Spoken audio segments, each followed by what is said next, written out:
My name is Julia. I'm 21, and I never expected the people closest to me, my own family, to make me feel like a stranger in my own home. One minute I was clutching a gift from the only person who's ever truly seen me, my grandmother, and the next, it was ripped from my hands by my mother's cold fury. Imagine being called a fraud in your own bedroom, while your father silently agrees and your sister mocks you from the doorway. That was the moment I realized. I wasn't just being ignored, I was being erased. Before we dive in, tell me, where are you watching from? Drop it in the comments below. And if you've ever had to fight for what's rightfully yours, stay with me, because this story might just feel a little too familiar. I always thought my bedroom was my safe space. Tiny, yes, but it was mine. 4 faded walls, a chipped dresser, and a window that whistled in the winter wind, but at least it was mine. Until that day. It started with something simple: clothes. My grandmother, Alina, had given them to me just last weekend. A delicate navy dress, a cream cardigan with hand-stitched buttons, and a pair of shoes that felt too beautiful for someone like me. "These suit you, Julia," Grandma had said, tucking a strand of hair behind my ear. "Not who they want you to be, who you are." Her voice cracked when she said it, but I didn't ask why. Now here I was, clutching those very clothes to my chest like a lifeline, heart pounding. My mother, Karen, stormed into my room without knocking again. "What do you think you're doing?" she snapped, eyes locked on the bundle in my arms. I opened my mouth, but no sound came. She yanked the dress from me so quickly I nearly lost my balance. "You're not wearing this," she spat. "You're not some fashionista. You're a student with no job and no sense. Stop pretending you're someone you're not." Her words hit like slaps, one after another. I looked at my father. He stood in the doorway, arms crossed, face blank.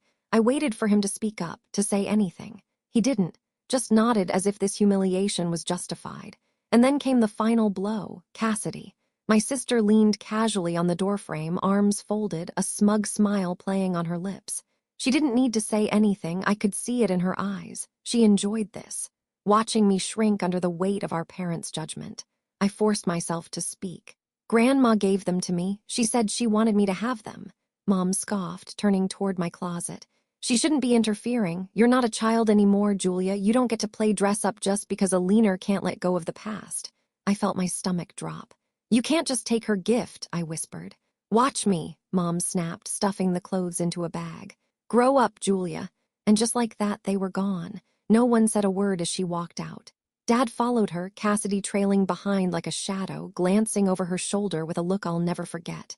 Triumph. I sat down on the edge of my bed, trying to breathe. My fingers still tingled where I'd held those clothes, where Grandma's hands had brushed mine. Was this really happening? Was I being punished for simply being myself? And worst of all, why did they want to erase me? A few days passed, but the sting of that moment never left me. I kept replaying it. My mother's voice, sharp and final, my father's silence, more painful than any shouted insult, and Cassidy's smirk like salt in a wound.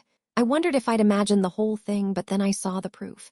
Scrolling through Instagram at school, a habit I knew was unhealthy but couldn't break, I froze. There she was, Cassidy, wearing my navy dress, twirling in front of a full-length mirror captioned with beach prep vibes.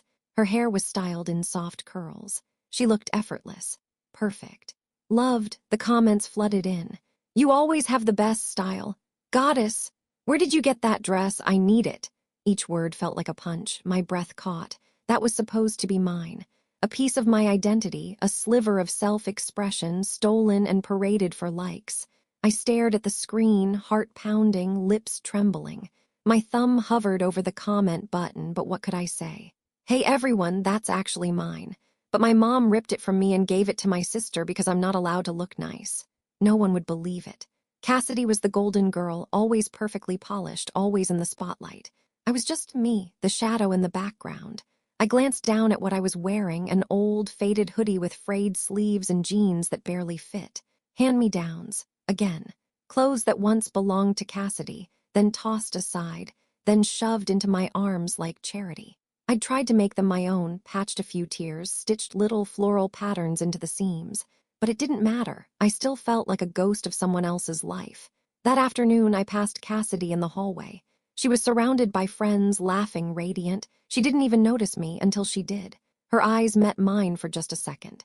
She tilted her head, smiled that tight, knowing smile, and mouthed the words, "Nice hoodie." mocking, effortless, like it was a game. I kept walking, pretending I didn't care, but inside I felt the sting.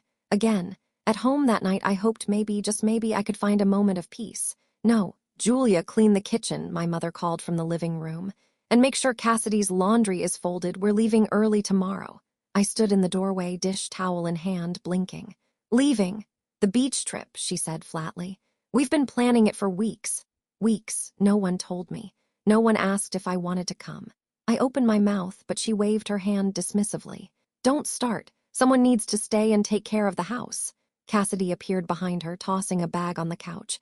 Make sure my swimsuit's dry before we leave, okay? She said, not even looking at me. I clenched my fists, the dish towel twisting in my hands. Why didn't anyone tell me? Because you're busy with school, Dad chimed in, finally emerging from behind his newspaper. We didn't want to distract you. The lie was so thin it was insulting. I could have taken a few days off, I said quietly. I would have liked to go. Silence. Then Mom looked at me with that cold, measured stare. You don't need a vacation, Julia. You need to focus on your future.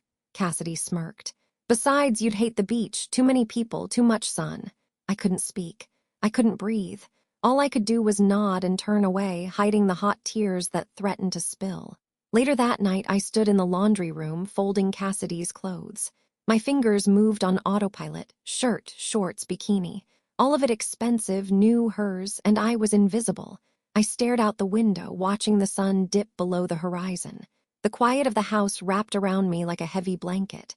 And somewhere deep inside, a voice whispered, "This isn't fair. This isn't how love is supposed to feel." I didn't know what to do with that thought. So I folded it up, like the rest of Cassidy's clothes, and tucked it away. For now. Dinner was roast chicken with too much rosemary and awkward silence thick enough to chew. I sat at the edge of the table, fork hovering over my plate, barely tasting the food. My parents chatted between themselves like nothing was wrong, like I wasn't sitting right there, watching them celebrate a daughter who wasn't me. Cassidy, of course, was the star. Her skin's going to glow after this trip, Mom said proudly, passing the salad bowl. She's been so dedicated to her skincare lately. I told her she has that effortless beauty, didn't I, Robert? Dad nodded without looking up. She gets it from you, Cassidy giggled. I just don't want to look tired in the vacation photos. The lighting at the resort is going to be incredible. Vacation photos. Right. Julia, my mother suddenly said, like remembering I existed. What are you doing with your summer classes again? Something about history. It's American literature, I said quietly. Right, I hope it's not too much. You don't want to burn out again. Again, Cassidy snorted under her breath, sipping her iced tea. I've never burned out, I said, eyes narrowing. I've kept my GPA above a 3.8 the entire year. Mom waved her hand. Okay, no need to get defensive. We're just saying. Balance is important. You tend to overdo things, Julia. Maybe take a page out of your sister's book and loosen up. A page out of Cassidy's book.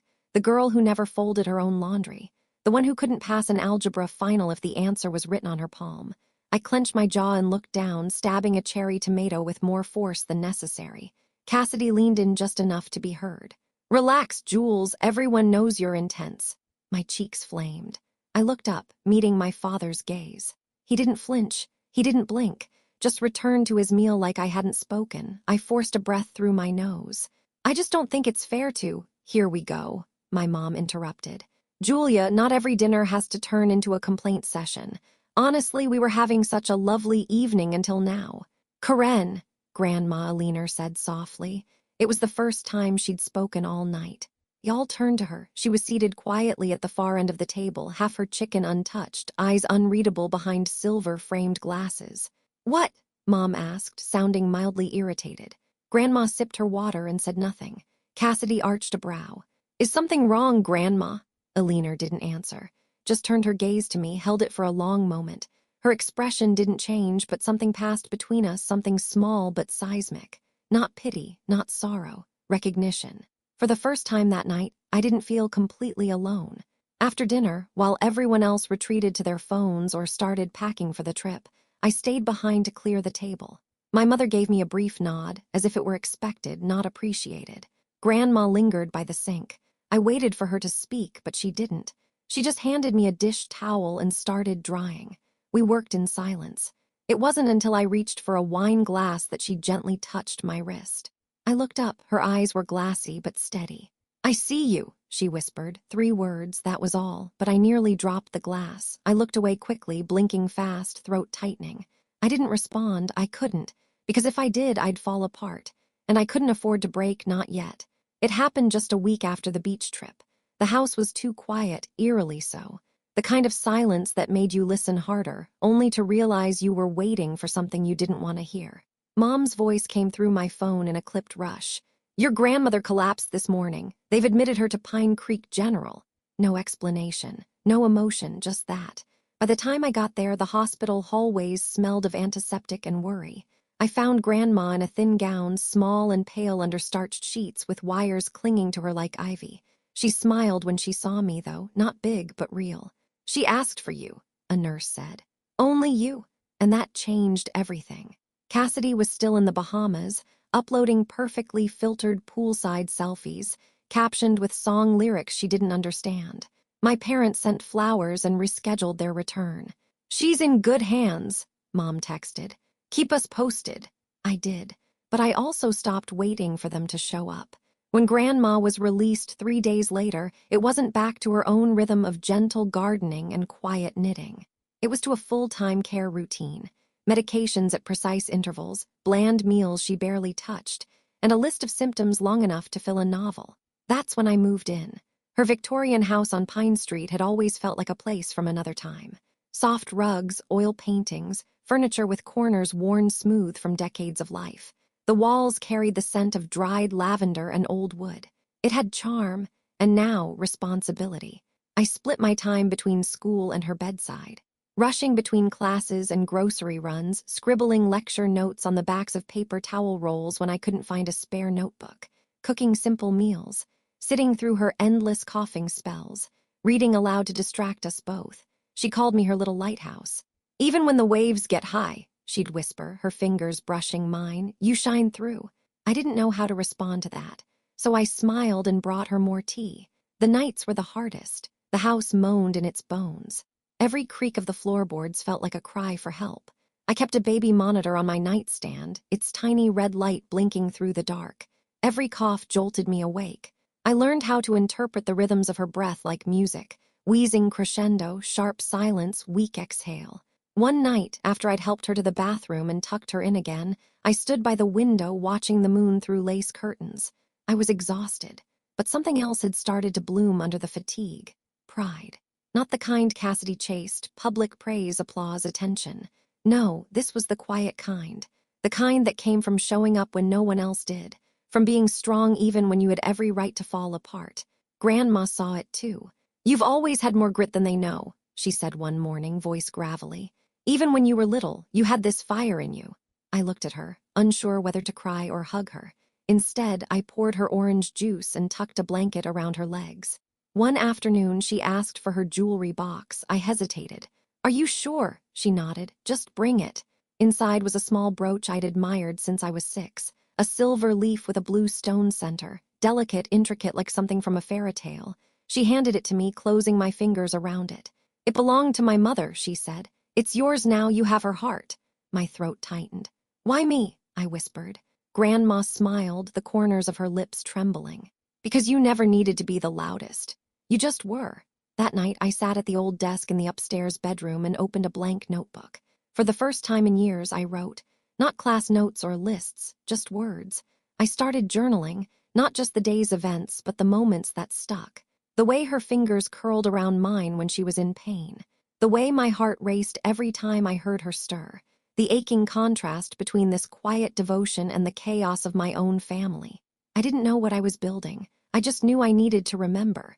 Cassidy posted another photo the next morning, her holding a tropical smoothie in a string bikini. I stared at it for 5 seconds before setting my phone down and pulling the blanket higher around Grandma's legs. "Want to hear more of that book?" I asked.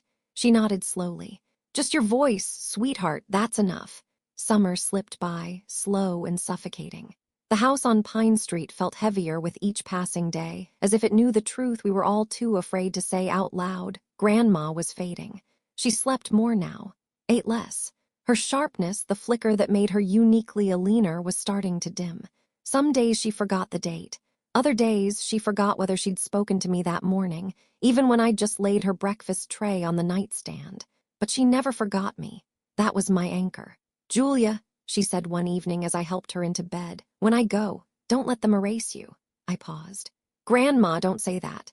Her hand found mine in the dark, fragile, trembling, but still warm. "I'm serious, sweetheart. You're the strongest person I know. Don't let them make you forget that." I nodded, too choked to reply.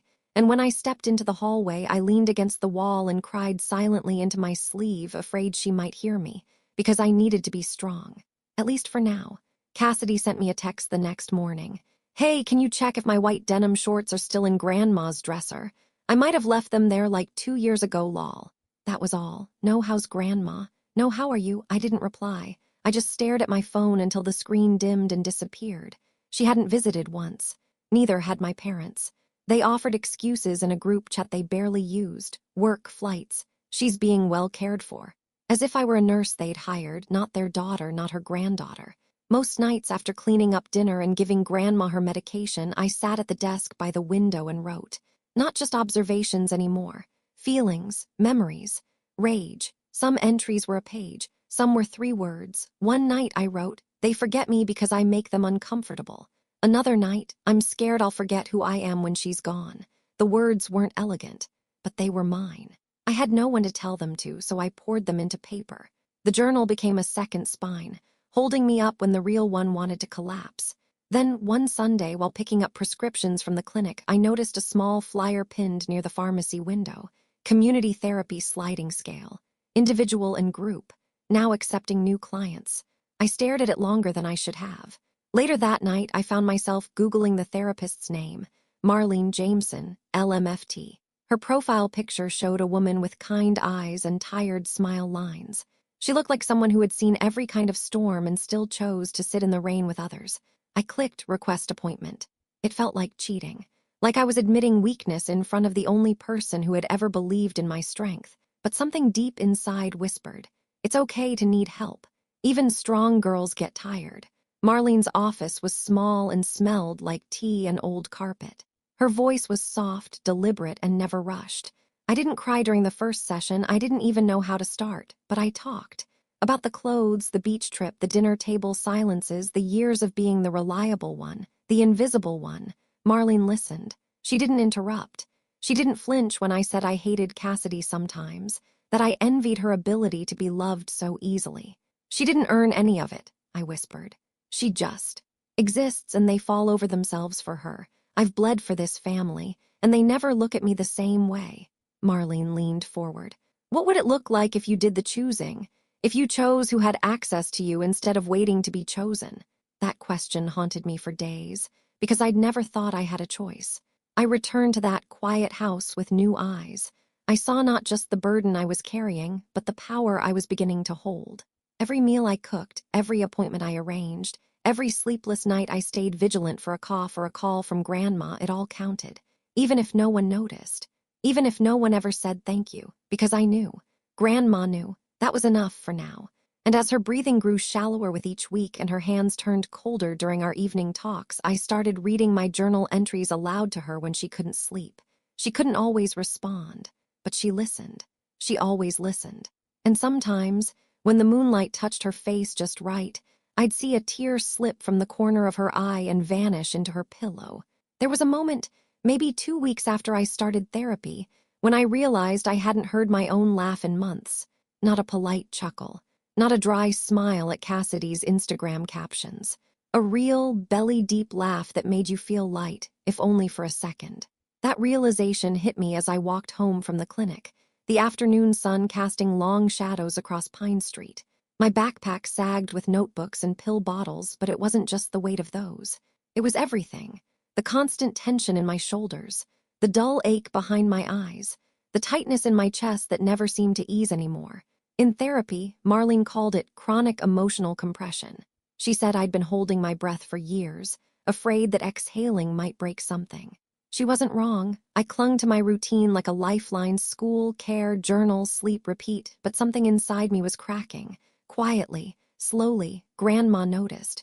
"You need to rest," she whispered one night as I helped her sip water. "You're running yourself into the ground, darling." I shrugged it off. I'm fine. She gave me a look. The kind only she could give, a mix of worry and knowing. You don't have to be everything for everyone. I sat at the edge of her bed and looked at her frail hands, veins like blue rivers under pale skin. If I stop, who's left?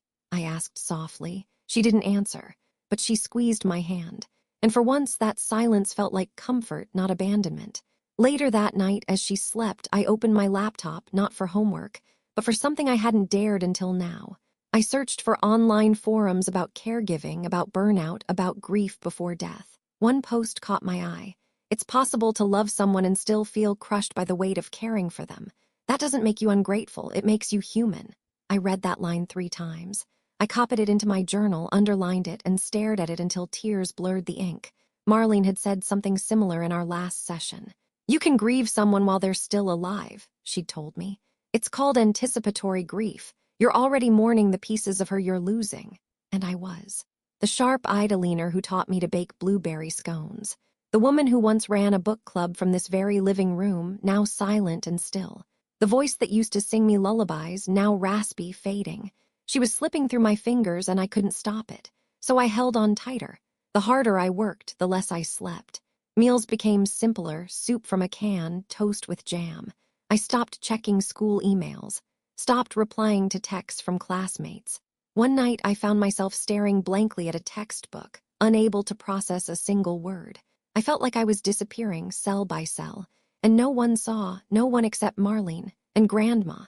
One stormy afternoon, after days of steady decline, Grandma woke from a nap and reached for me. Her hand barely moved, but her eyes, still sharp for a moment, locked on mine.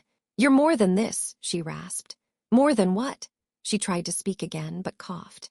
Grabbed her water, but she shook her head. You'll find your way. I blinked back tears. I don't know where that is. Her fingers squeezed mine, weak but certain. Write it. That night I didn't journal. I wrote a letter, not to anyone, just to the world. I poured everything in, the rage, the fear, the heartbreak. The way my family had vanished. The way I was losing the only person who'd ever truly seen me. I wrote until my hand cramped and my eyes burned. When I finished, I didn't feel bad, but I felt real, like maybe I still existed under all this weight. The next day, I returned to Marlene's office and handed her the letter. She read it in silence, then looked up with tears in her eyes. You're carrying too much, Julia. It's okay to let someone help. I nodded, finally, and for the first time in weeks, I exhaled. The night she died, it rained so hard the windows wept. I sat by her bed in the guest room, now her room, listening to the storm scratch at the glass. Outside, Pine Street was empty, the kind of quiet that makes you realize how loud your thoughts have become. Grandma's breaths were shallow, labored. Each one stretched thinner than the last. I watched her chest rise, then waited. And sometimes it didn't fall, then it would, barely. She hadn't opened her eyes in over a day. The hospice nurse said this was the transition, that she might still hear me. So I talked.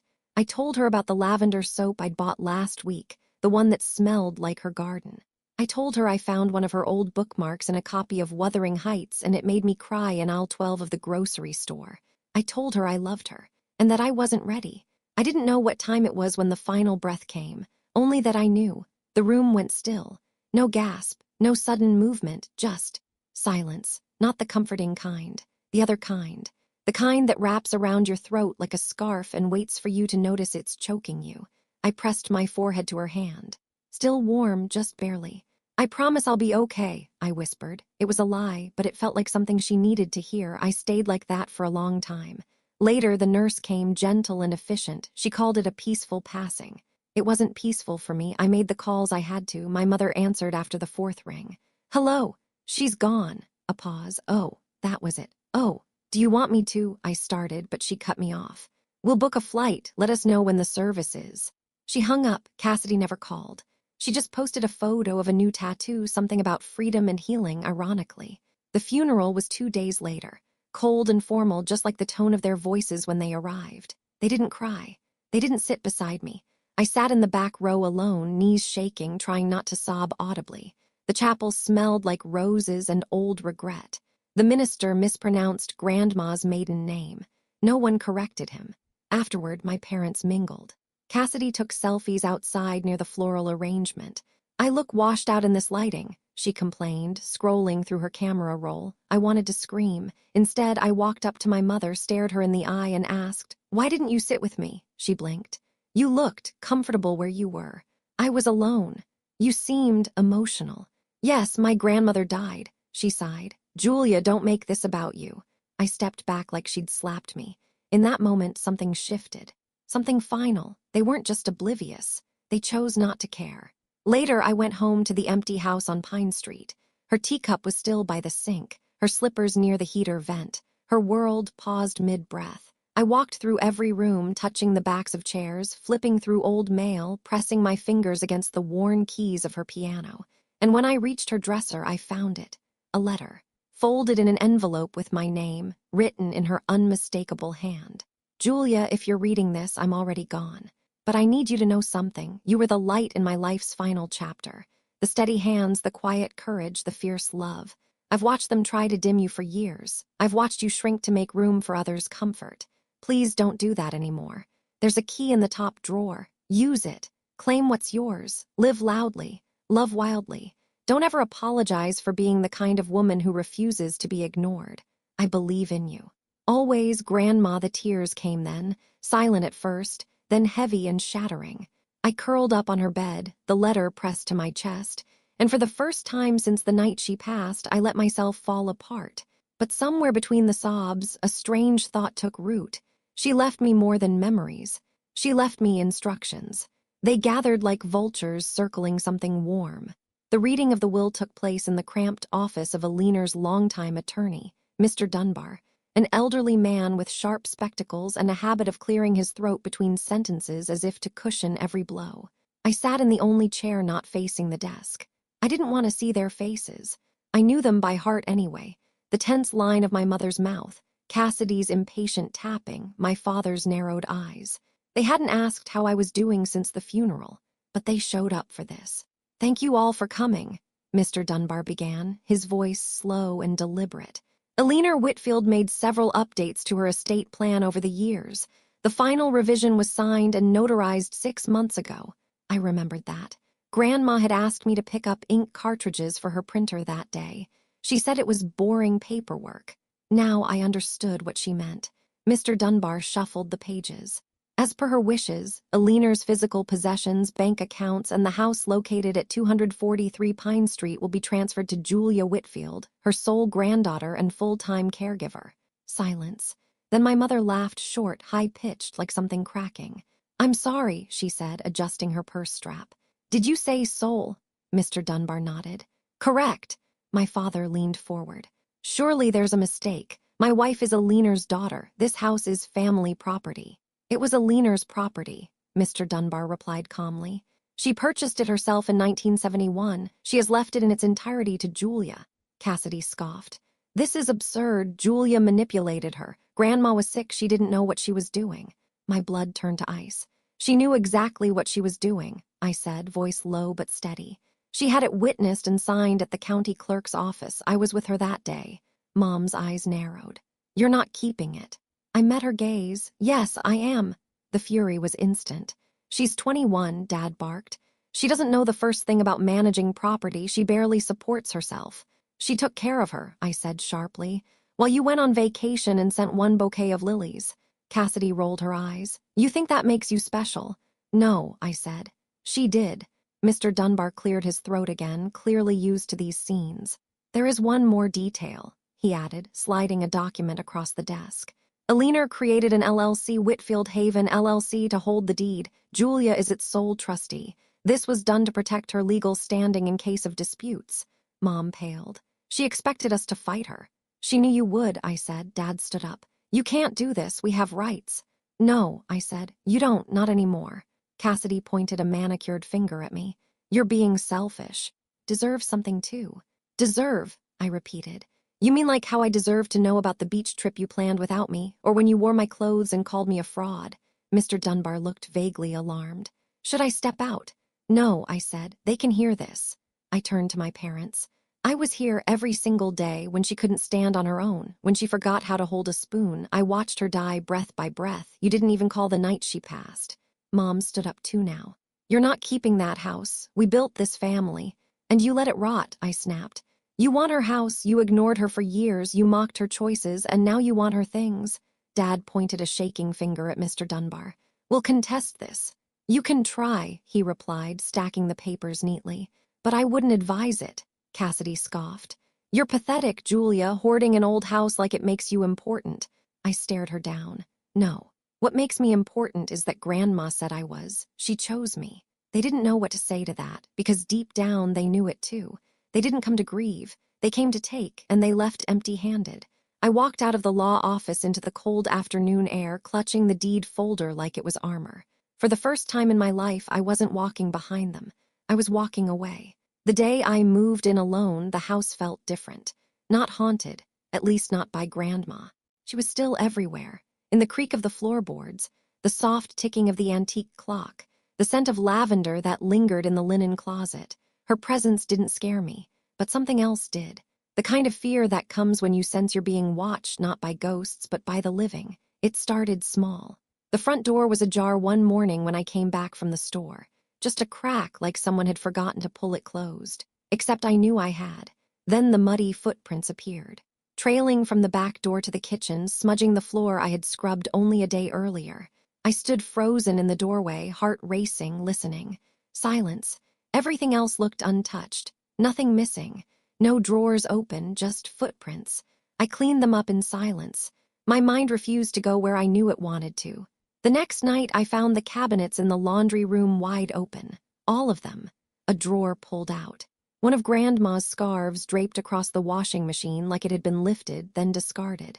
I called my parents. Not for help. Not really. I just needed to hear their reaction. Mom answered on the second ring. Julia.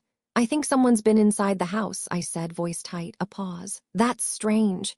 Did you come by? I asked. No, of course not. Why would we? Her tone was flat defensive. I don't know, I said. Maybe to take something. She exhaled sharply. Julia, we're not thieves. Don't be paranoid. I hung up without replying. The next morning, I changed the locks. The locksmith didn't ask questions. He probably saw this a lot, young women trying to reclaim what no one else thought they deserved.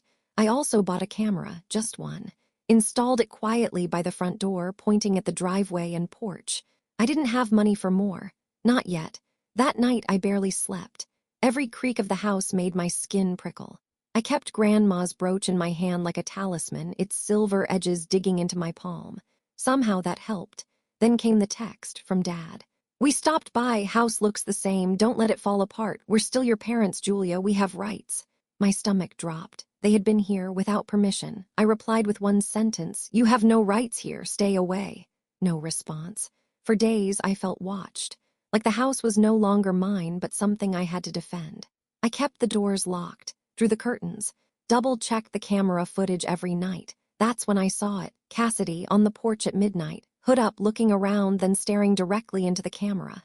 She didn't ring the bell, she didn't knock. She just stood there for 30 seconds, then turned and left. I sent the footage to my lawyer. I didn't even have to explain. He called me the next morning. We need to talk about legal protection. Resisting this reality felt pointless. They weren't letting go. Not because they loved the house. Because they hated that I had won, that I was finally free. That night I stood in the garden, the one Grandma had tended for decades, now overgrown and wild. I pulled weeds with my bare hands, dirt caking my fingernails, tears stinging my eyes. I didn't want to live like this, scared, paranoid, guarded. But I wasn't leaving, not now, not ever. I looked up at the dark house, lit softly by the porch light. It wasn't just a house. It was my line in the sand. And no one, not even family, was crossing it again. The text came while I was at work, halfway through my shift at the campus library. I was shelving books, something peaceful, repetitive, and for a moment I felt normal. Then my phone buzzed, blocked number. Sold the house, we're off to Cabo, enjoy your little victory. For a second I couldn't breathe. The words blurred. I read them again, and again. No name, no punctuation beyond that last cruel period. But I didn't need to guess. My hands shook so badly I dropped the book I was holding, the bell jar of all things. Sold the house. No, it couldn't be real. It had to be another mind game, another tactic to unnerve me. Still, my heart thundered. I left work early, legs unsteady beneath me. By the time I reached Pine Street, my hands were numb from gripping the steering wheel. The house stood just as I left it. Quiet. Still mine. But what if? I called my lawyer. Thomas, I need to know something. Can someone sell a house out from under you? If it's in your name. A pause. Julia, what happened? I read him the message. Silence. Then they forged something. My knees nearly gave out. Can they do that? Is the house gone? No, not legally. Julia, remember, the house isn't in your name directly. It's under the LLC Alina created. You're the trustee. That protects you. But how? They can try to sell it. Fake signatures, false documents, it happens. But any sale without trustee approval is void. And if they attempted this, they've committed real fraud. I swallowed hard, the bile rising in my throat. They tried to steal it. Yes, he said calmly, but they failed. He told me to send him everything, the text, the camera footage, any proof, and to check the county clerk's office immediately just in case they'd filed something. I barely slept that night. Every sound, every creak of the house felt like a threat, like they were coming again with new tricks. The next morning, I went straight to the county record's office, and there it was. A fraudulent deed transfer filed just 2 days ago, signed in my name, but it wasn't my signature, sloppy, rushed, desperate. My parents had forged it. I stood there, gripping the document, heart pounding in my ears. They hadn't just disrespected me. They had broken the law. The clerk looked concerned. Do you want to contest this? I nodded. I already have a lawyer. My hands trembled as I left the office, but something else stirred inside me. Clarity. They thought they could intimidate me, that I'd crumble. But I wasn't the girl from the kitchen table anymore. I wasn't the sister folding Cassidy's laundry. I wasn't the daughter begging for scraps of affection. I was the owner of this house, and I had one thing they never expected: power. By the end of the day, Thomas had filed the fraud report, initiated legal action, and drafted a restraining order. You have grounds for restitution, he said, and we can press charges. I hesitated. Did I want that? To take them to court, to drag it all into the open? Then I remembered standing at Alina's grave alone while they laughed nearby. I remembered Cassidy on my porch at midnight. I remembered the text. Do it, I said. Thomas didn't ask twice.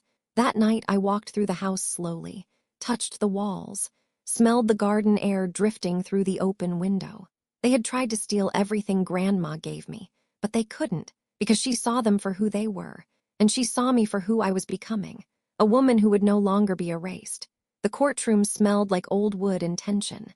It wasn't like on TV, no drama, no shouting, just a cold, clinical process.